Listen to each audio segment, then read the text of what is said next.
Hi, thanks for joining me on the show today. I'm Lisa Bradshaw. On today's show, I wanted to share as much information I can with you about estate planning, and I brought a couple of local attorneys into the studio today to talk about it in more detail.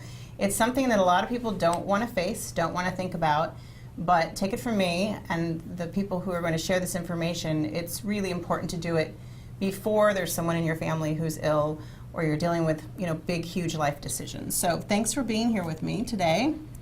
This is Colleen and then also Kevin. Go ahead and introduce yourselves, which firms you're from. Great. Thank you, Lisa. Sure. Again, Colleen Frei with Jeffers Danielson Sauna and Nailward here in town. And just thank you for letting us participate with you on the show today. Yeah.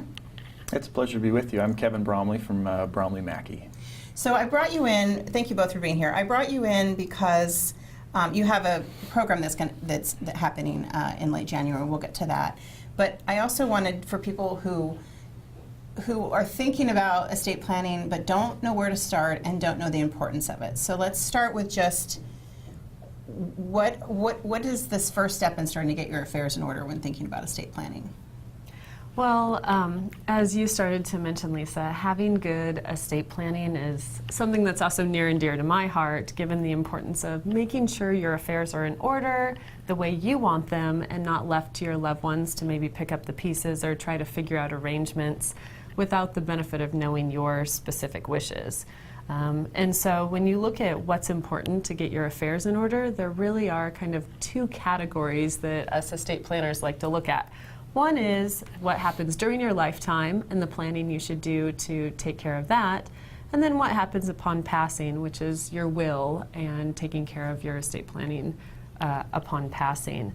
And doing this now when you have the time to think about it, when you're not rushed because of a crisis or an illness, you really have control over the process and what occurs. Who gets to make the decisions on your behalf during your lifetime and at your discretion upon passing under your will. And sometimes that changes along the way. I lost my husband when I was 32 and he was 35, and so that's pretty young to start thinking about estate planning or any of the things that go along with that. But we were relocating for his double lung transplant, and in doing that, my friend who's an attorney said, we really need to do your will before you go. And she kept saying it, and she kept saying it, and I kept telling him we need to do it, we need to do it. And finally he agreed, and we did it on the Friday before we moved to relocate on Sunday. And it was the biggest argument I think probably that we ever had, because who we had verbally talked to and agreed we wanted to care for our son, who was 4 years old, in the event something happened to us, now became very real. Like the possibility of him dying was very real, and of my husband passing, and so I didn't necessarily agree with that choice we'd made before, and so now I had to battle it out. And it wasn't like something you can concede about. You have to really be sure about those decisions, and it was really difficult to do at that time. And that's why I say if everyone's healthy and everyone's kind of moving on in life and not wanting to think about it, that's really the time to start doing it, isn't it? Kevin, what would you say about that? It is. I mean, it's difficult enough to first of all come to grasp with our own mortality and our own eventual demise. But it's a very healthy thing to have those conversations, right? It's a healthy thing to have a conversation with your spouse about who you would want to take care of your kids if, heaven forbid, both of you were to pass away while they're still young. It's healthy to talk about, okay, what are our plans for the rest of our life? How do we plan for our retirement, and if our health doesn't allow us to communicate our desires for our health care, how's that going to look while I'm still alive?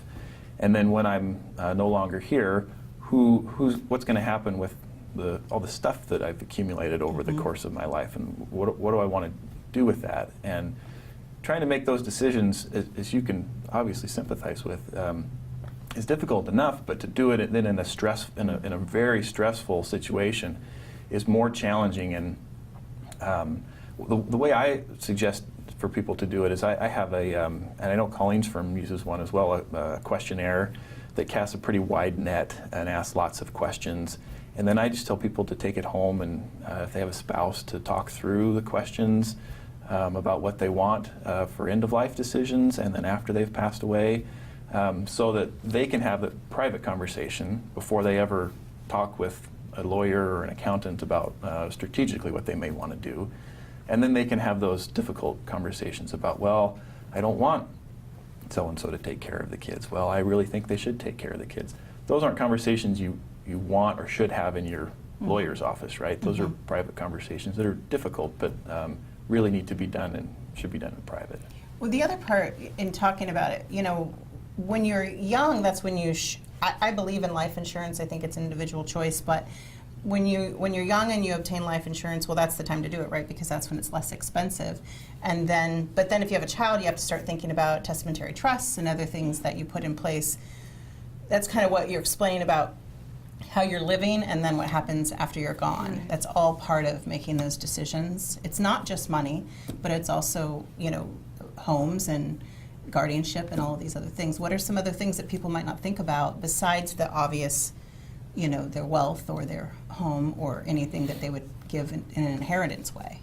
Well, so much in what Kevin was alluding to as well. When you think about what are the key things to think about in the background before you even start talking to your financial planner or your attorney on it, it is really what are your goals and objectives, you know, for your life, for the people you're in charge of, like children, and how do you want that carried out into the future? And so part of that is, you know, minor children are a great example where while they're young, you're really concerned about who's going to take care of them.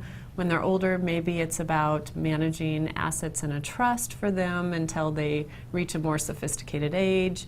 You could have the same issue if you have family members who have special needs, and so you don't want them to trigger a loss of governmental benefits or assistance, and so planning for those sort of things.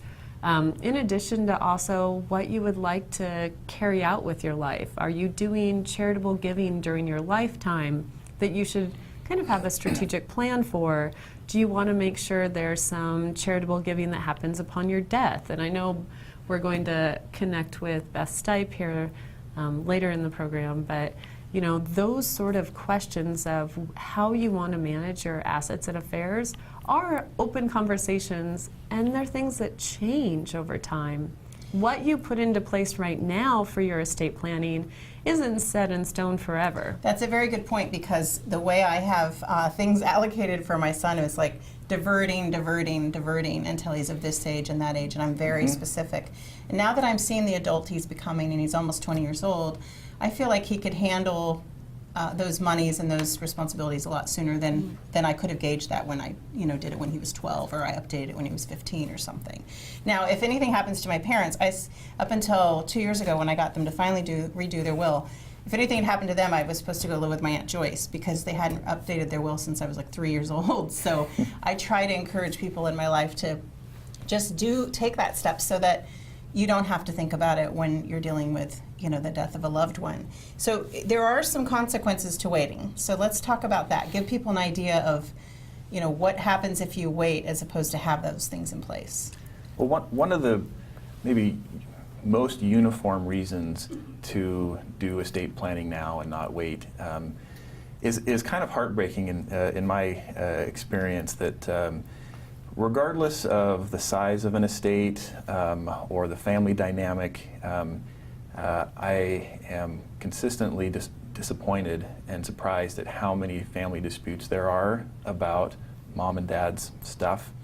And this isn't a psychological conversation, but I wonder if there isn't something, you know, you think of your entitled teenagers or whatnot. We all have a little bit of that in us, right? That we're going to get something for nothing. There's this sense of entitlement, and that comes to the surface in a large percentage of families where there's going to be, even if it's not a significant estate, but say mom and dad had a house. I mean, that's a significant asset, right? If you sell the house and divide it amongst the children.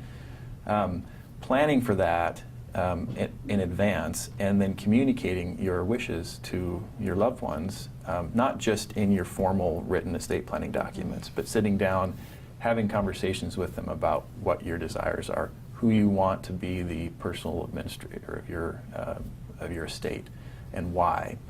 and why so-and-so may be getting the family business, and then we're going to make provisions for somebody else here.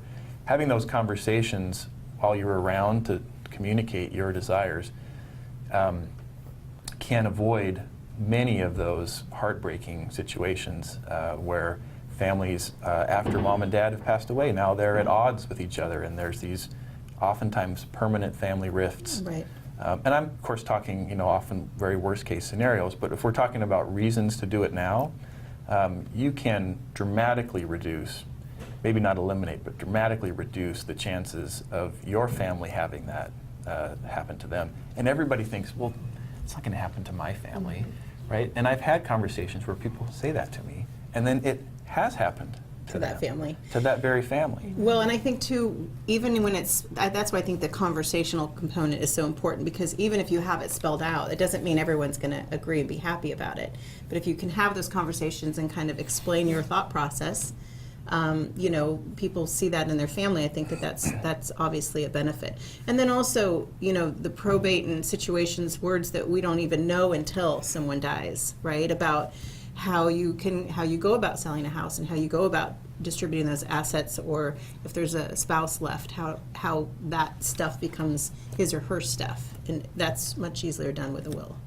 Well, it certainly is. The process in Washington is much more streamlined and straightforward than other states. And you also, when you're appointed as the personal representative or the executor, you're not doing it alone.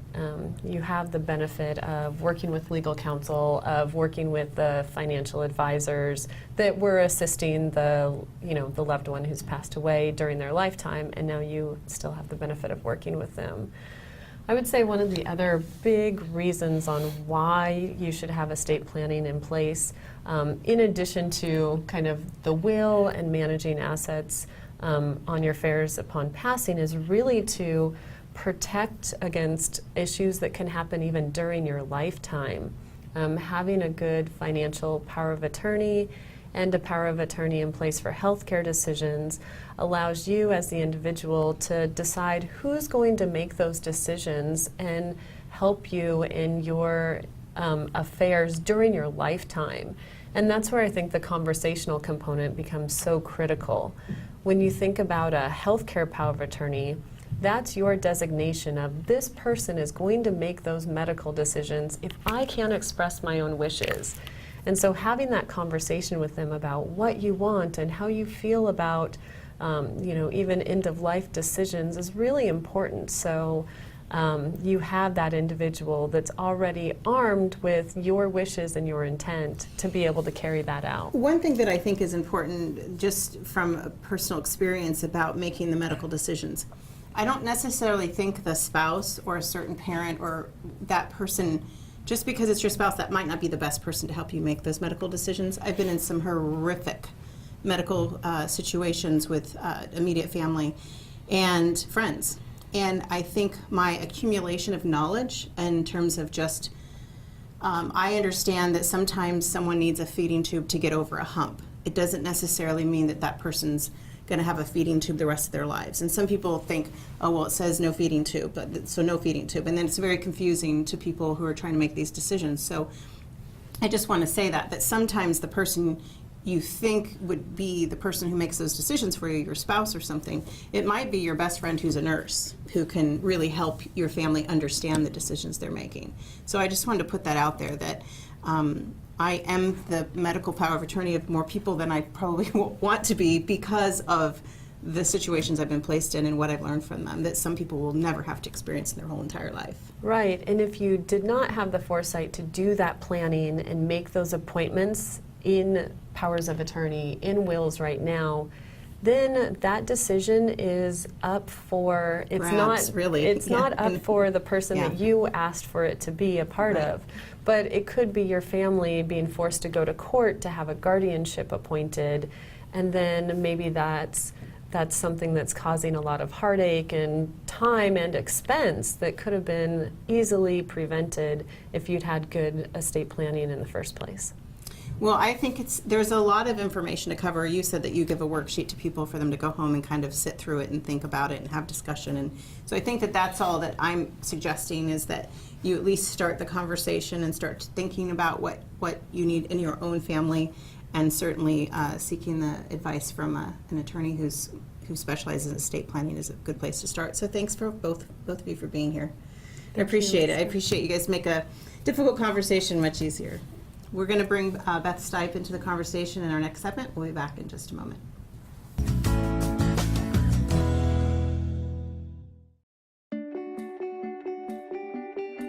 Elements is a nationwide top 200 salon celebrating 20 years of service in the Wenatchee Valley. We are staffed with educated and experienced designers providing beauty and health services.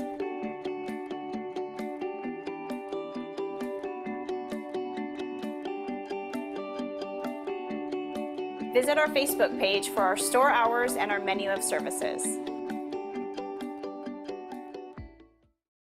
Dear Mary Maids, please clean the kitchen, and the cabinets, and the floors, and the chairs.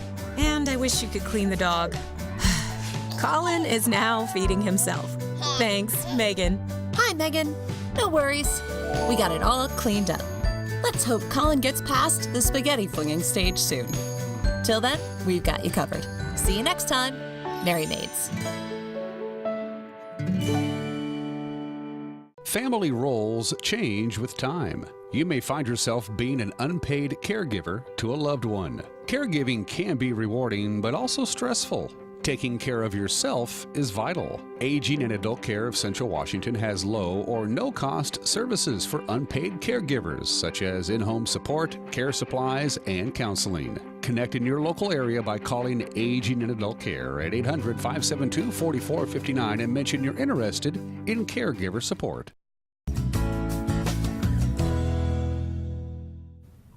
Hi, I'm Lisa Bradshaw. Thanks for watching the show today. Earlier in the show, we talked about estate planning. We'll continue that conversation.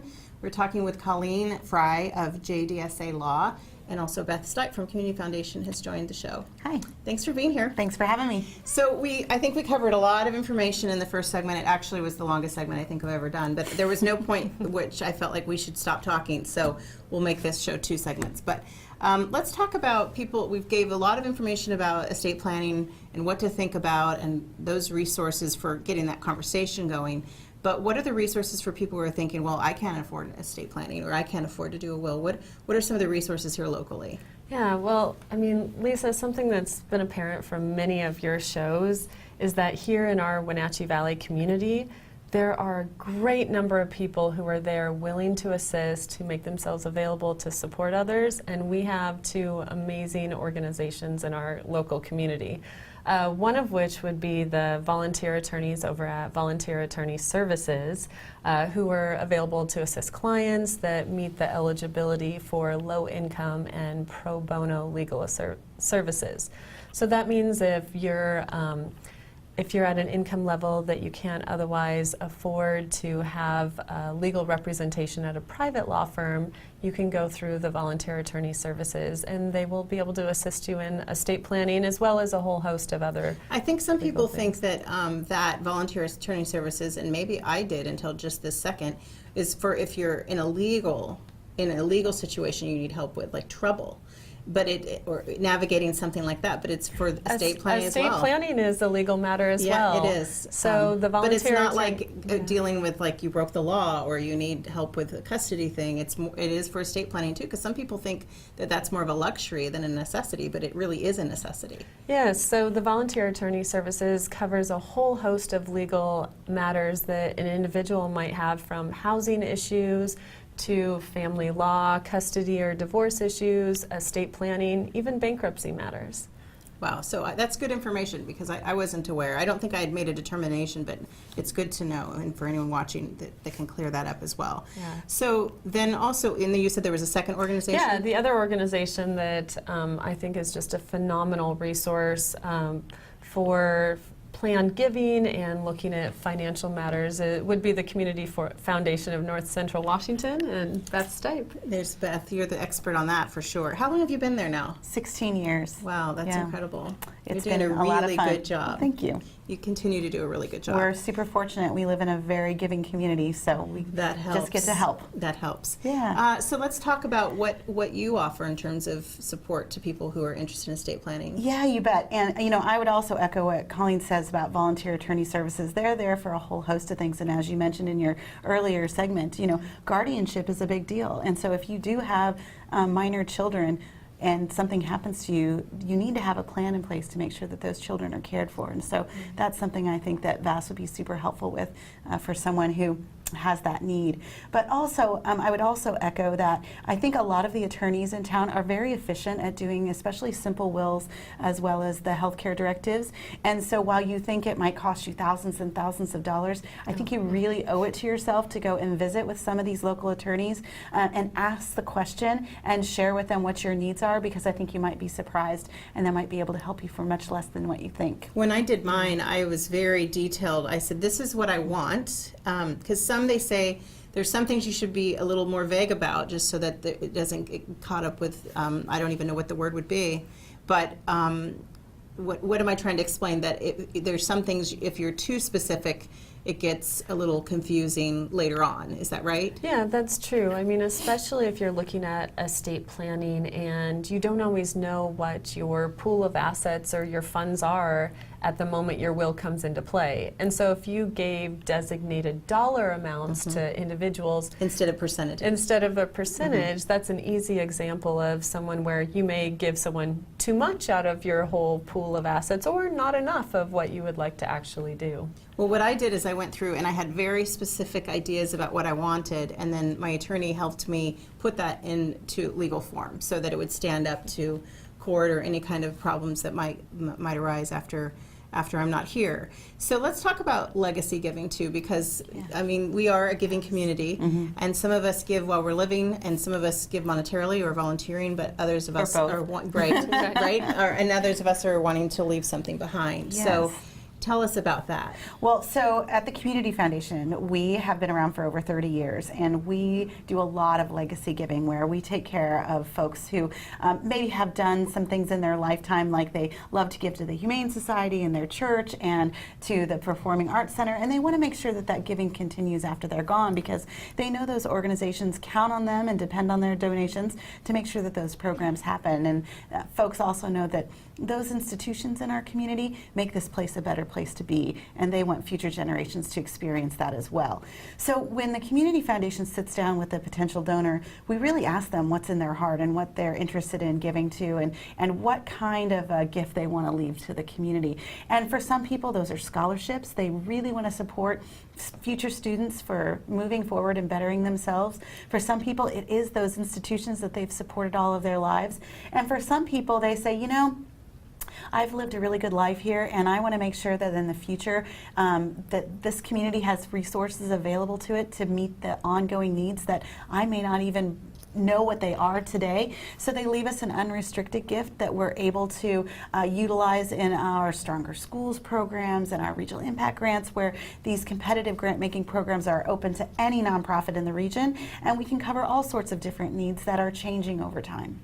It's a lot to think about, but I think that if you, and certainly they can meet with you and talk about all of that. Absolutely. It's part of the process. And then you said also you have resources on your website. We do. So we also have a wills guide, which helps to, again, walk through some of those questions. And that's something that you can just download at home. And again, when you go in to meet with some of these attorneys in town, you can have some of those questions ready for them and have your thoughts organized so that you do use that time effectively when you do sit down with a professional.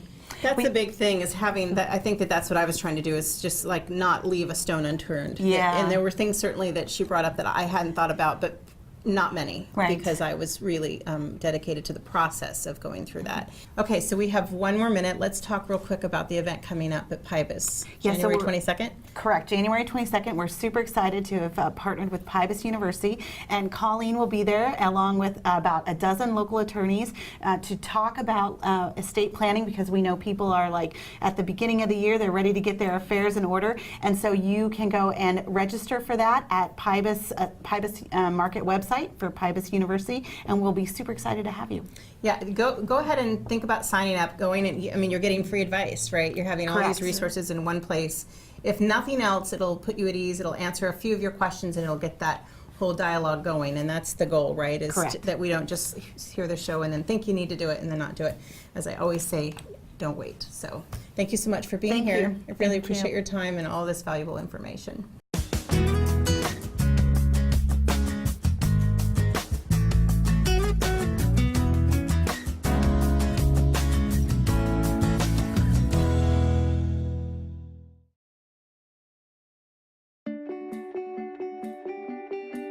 Elements is a nationwide top 200 salon celebrating 20 years of service in the Wenatchee Valley. We are staffed with educated and experienced designers providing beauty and health services.